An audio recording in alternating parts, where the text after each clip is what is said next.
دنیا کی کوئی ایسی کتاب نہیں ہے کہ جس کو پڑھنے والا اپنا مذہب بدل دے سوائے قرآن کریم کے۔ قرآن کو سن کر، قرآن کو پڑھ کر لاکھوں کی تعداد میں ایسے لوگ ہیں جنہوں نے قرآن کریم کی حقانیت پر گواہی دی اور اسلام کو قبول کیا۔ اپنا پرانا مذہب جس پر بھی وہ تھا اس کو اس نے چھوڑ دیا۔ یہ قرآن کریم کا اعجاز، قرآن کریم کا معجزہ ہے۔ جب مکۃ المکرمہ کے اندر حالات مسلمانوں پر تنگ کر دیے گئے تھے تو ہمارے آقا صلی اللہ تعالی علیہ وسلم نے مسلمانوں کو حبشہ کی طرف ہجرت کرنے کی اجازت عطا فرمائی تھی۔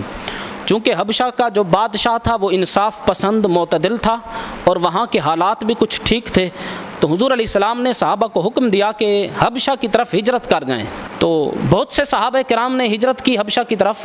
تو ان ہجرت کرنے والوں میں حضرت مولا علی کے بڑے بھائی حضرت سیدنا جعفر بن ابی طالب رضی اللہ تعالیٰ عنہ، حضرت جعفر طیار جن کو کہا جاتا ہے، انہوں نے بھی حبشہ کی طرف ہجرت کی تھی۔ جب مسلمان حبشہ پہنچے تو حبشہ کا بادشاہ جو نجاشی تھا، بعد میں یہ مسلمان ہو گیا، تو نجاشی بادشاہ نے مسلمانوں کو بلایا اور ان سے پوچھا کہ تمہارے دین کے اندر کیا کیا احکامات ہیں، تمہارے نبی کیسے ہیں، تمہارا مذہب کیا ہے، تمہاری شریعت کیا کہتی ہے۔ تو حضرت جعفر طیار نے وہاں پر ایک زبردست خطاب کیا تھا بادشاہ کے دربار میں، بادشاہ کے سامنے۔ اس میں آپ نے سورۃ مریم کی تلاوت فرمائی نجاشی بادشاہ کے سامنے۔ تو جب آپ تلاوت فرما رہے تھے تو نجاشی بادشاہ قرآن سن کر رو رہا تھا، اس کی آنکھوں سے آنسو بہہ پڑے۔ جب آپ تلاوت سے فارغ ہوئے تو نجاشی بادشاہ نے کہا تھا، قسم اٹھا کر کہا کہ اللہ کی قسم میں عیسائی ہوں، عیسائی مذہب کو میں قبول کرتا ہوں اور عیسائیت کو مانتا ہوں۔ ہمارا مذہب عیسائیت حضرت عیسیٰ علیہ السلام کے بارے میں جو کچھ تم نے کہا ہے اس سے نہ کوئی ایک لفظ زیادہ کہتا ہے نہ کم کہتا ہے۔ چونکہ سورۃ مریم کے اندر حضرت جناب عیسیٰ علیہ السلام کے بارے میں وضاحت اور تفصیل موجود ہے۔ تو نجاشی بادشاہ نے کہا کہ جو کچھ تم نے مجھے کلام سنایا یہی کچھ تو ہم مانتے ہیں، یہی کچھ تو حضرت عیسیٰ کے بارے میں ہم کہتے ہیں۔ تو حضرت نجاشی نے اسلام کو قبول کیا، کلمہ پڑھا اور مسلمان ہو گئے، صرف قرآن کی تلاوت سنی۔ تو قرآن کریم کی تلاوت ہی اپنے اندر اثر رکھتی ہے۔ جو قرآن سنے، صدق کے دل کے ساتھ قرآن کریم کو پڑھے تو قرآن اس پر اثر کرتا ہے اور اس کو ہدایت دیتا ہے۔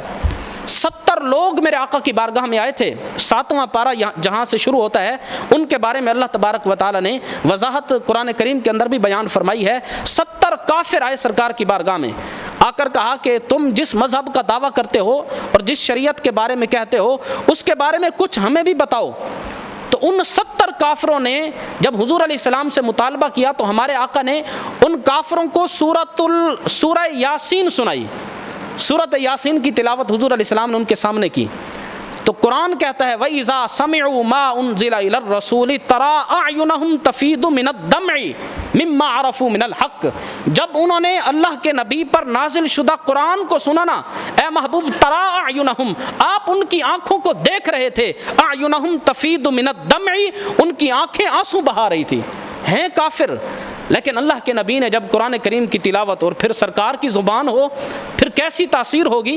حضور قرآن سنا رہے ہیں، ترا اعینہم تفیض من الدمع مما عرفوا من الحق، اے محبوب جب آپ نے قرآن سنایا اور انہوں نے حق کو پہچانا نا تو ان کی آنکھوں سے آنسو بہہ پڑے۔ یقولون ربنا آمنا، وہ 70 کے 70 کافر کہنے لگے ربنا آمنا، اے اللہ ہم تیرے محبوب پر ایمان لے آئے، فاکتبنا مع الشاہدین، ہمیں ان لوگوں کے ساتھ لکھ دے جنہوں نے اسلام کی گواہی دی ہے۔ ہم بھی اشہد ان لا الہ الا اللہ کہہ کر گواہی دیتے ہیں کہ دین بھی حق ہے، مذہب بھی حق ہے، قرآن بھی حق ہے، اللہ کے رسول بھی حق ہیں، فاکتبنا مع الشاہدین۔ تو یہ 70 لوگ صرف قرآن سن کر راہ ہدایت پر آ گئے۔ حضرت عمر بن خطاب رضی اللہ تعالیٰ عنہ گھر سے نکلتے ہیں اللہ کے رسول کو شہید کرنے کے ارادے سے۔ راستے میں ایک شخص ملا، حضرت عمر کو کہا کہ اے عمر آج بڑے غصے میں ہو، کہاں جا رہے ہو؟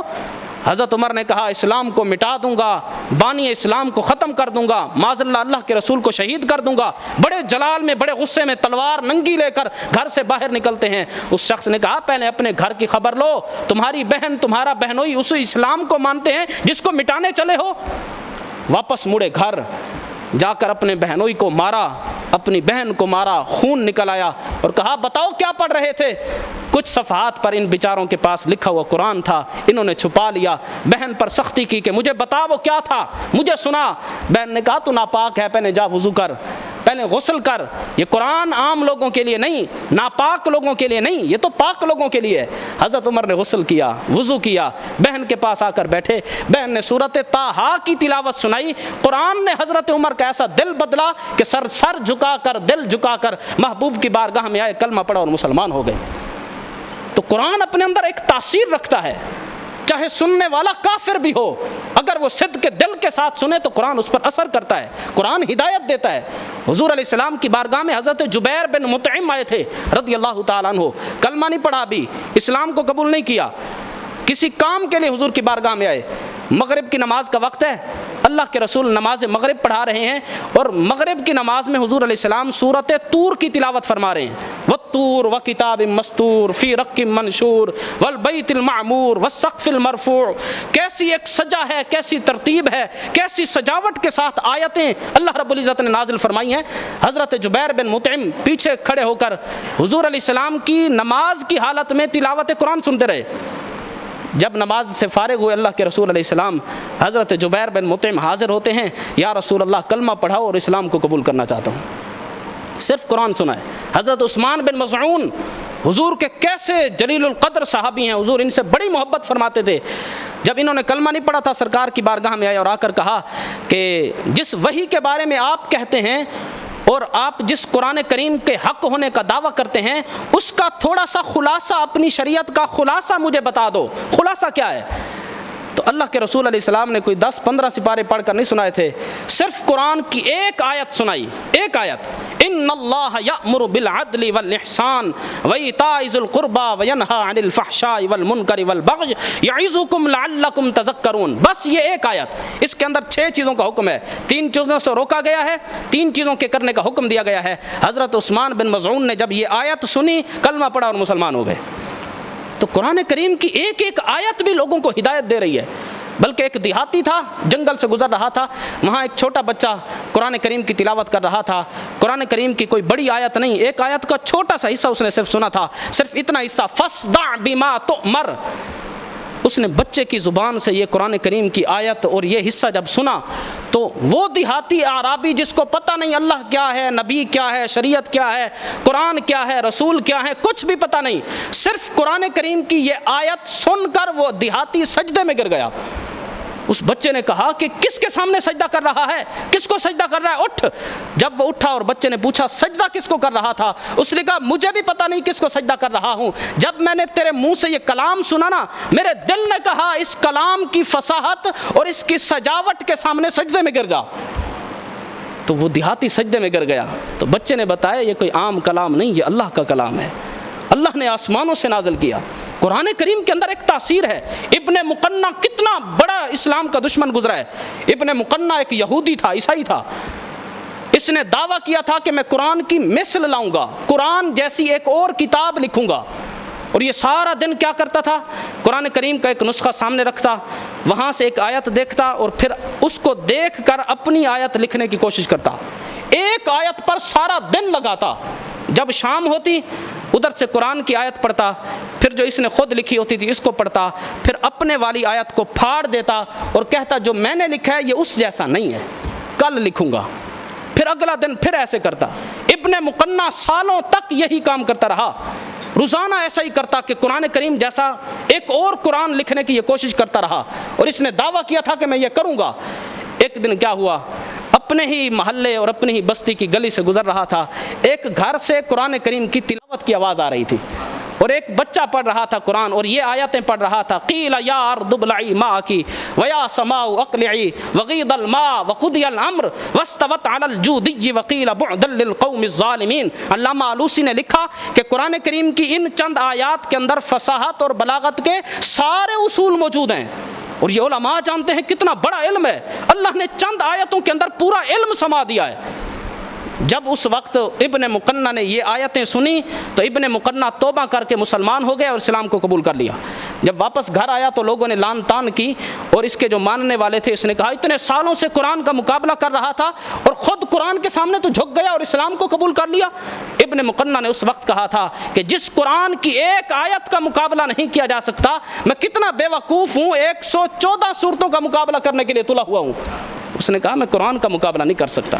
تو قرآن کریم اپنے اندر ایک اثر رکھتا ہے، قرآن کریم اپنے اندر ایک تاثیر رکھتا ہے۔ جس نے صدق کے دل کے ساتھ قرآن پڑھا، قرآن کو سنا، قرآن نے اس پر ہدایت کا اثر چھوڑا ہے۔ اچھا سوچنے کی بات یہ ہے کہ ہم نے نماز تراویح میں پورا قرآن سن لیا ہے، ہم پر اثر کیوں نہیں کرتا؟ یہ بھی تو سوچنا چاہیے کہ بڑے بڑے وقت کے جو کافر تھے انہوں نے قرآن سنا اور ان پر اثر کیا اور وہ اسلام قبول کر گئے، ہم پر اثر کیوں نہیں کرتا؟ وجہ یہ ہے کہ ہم نے قرآن کو سمجھا ہی نہیں، قرآن کو سیکھا ہی نہیں، ہمارے سامنے کیا پڑھا جا رہا ہے ہمیں پتہ ہی نہیں۔ حضرت عمر بن خطاب رضی اللہ تعالیٰ عنہ عربی نسل ہیں، باپ بھی عربی، دادا بھی عربی، عرب میں رہتے ہیں، عربی ہو کر وہ قرآن کا ترجمہ نہیں جانتے تھے۔ عربی نسل ہو کر حضرت عمر بن خطاب نے صرف سورۃ البقرہ کو سیکھنے کے لیے 12 سال لگائے تھے۔ خود عربی ہیں، عربی جانتے ہیں، ترجمہ بھی جانتے ہیں، لیکن قرآن کریم کے اندر چھپے ہوئے علوم، قرآن کریم کے اندر اللہ نے کتنے علم کے خزانے رکھے ہیں یہ تو کوئی حضرت عمر سے پوچھے کہ 12 سال لگا کر صرف سورۃ البقرہ سیکھ رہے ہیں۔ 12 سال کے بعد حکم دیا ایک اونٹ لایا گیا، فرمایا ذبح کیا جائے، ذبح کیا گیا، فرمایا اس کا گوشت خیرات کر دی جائے، تقسیم کر دیا جائے۔ حضرت آج کس چیز کی خیرات چل رہی ہے؟ حضرت عمر بن خطاب نے فرمایا کہ اس رب کا شکر ادا کر رہا ہوں، الحمدللہ مجھ عمر کو سورۃ البقرہ سمجھ آ گئی ہے۔ 12 سال کے بعد 12 سال لگا کر حضرت عمر بن خطاب نے، ہم تو 1 گھنٹہ بھی دینے کے لیے تیار نہیں۔ تو قرآن کریم کو سمجھنے کے لیے یہ ضروری ہے کہ قرآن کریم پر وقت لگایا جائے۔ قرآن کریم کے اندر اللہ تبارک و تعالیٰ نے جو احکامات نازل فرمائے ہمیں ترجمہ تک نہیں آتا، ہمیں کیا پتا کہ 90 کے قریب اللہ تعالیٰ نے یا ایھا الذین آمنوا، یا ایھا الذین آمنوا، یا ایھا الذین آمنوا ہمیں خطاب کر کے، ہم ہیں نا ایمان والے، اے ایمان والو یہ کرو، اے ایمان والو یہ نہ کرو، اے ایمان والو اس پر عمل کرو، اے ایمان والو یہ نہ کرنا، اے ایمان والو یہ نہ کرنا۔ کس نے عمل کرنا ہے ہمیں پتہ ہی نہیں۔ 90 کے قریب، ایک کم 90 آیتیں قرآن کریم کے اندر یا ایھا الذین آمنوا کے ساتھ موجود ہیں، ہمیں پتہ ہی نہیں، ہم نے کبھی سیکھا ہی نہیں۔ تو قرآن کریم ہماری زندگیوں کو بدلنے کے لیے کافی ہے، اللہ کا کلام ہے، لیکن اس وقت جب ہم کوشش کریں، قرآن کریم کے اندر اتنے علوم موجود ہیں۔ میں پڑھ رہا تھا کہ آج تک علماء نے 2 لاکھ سے زیادہ قرآن کی تفسیریں لکھی ہیں، 2 لاکھ سے زیادہ تفسیریں لکھی جا چکی ہیں، لیکن آج تک کسی عالم نے یہ نہیں کہا کہ قرآن میں جو بھی علم تھے سارے کے سارے میں نے لکھ دیے ہیں۔ نہیں، ابھی بھی علم کا سمندر ہے، ابھی بھی ہے، بظاہر ایک چھوٹی سی کتاب ہے۔ تو اس پر آپ حضرات ضرور توجہ کریں کہ قرآن کریم ہمارے لیے نازل ہوا ہے اور ہم نے ہی اس پر عمل کرنا ہے۔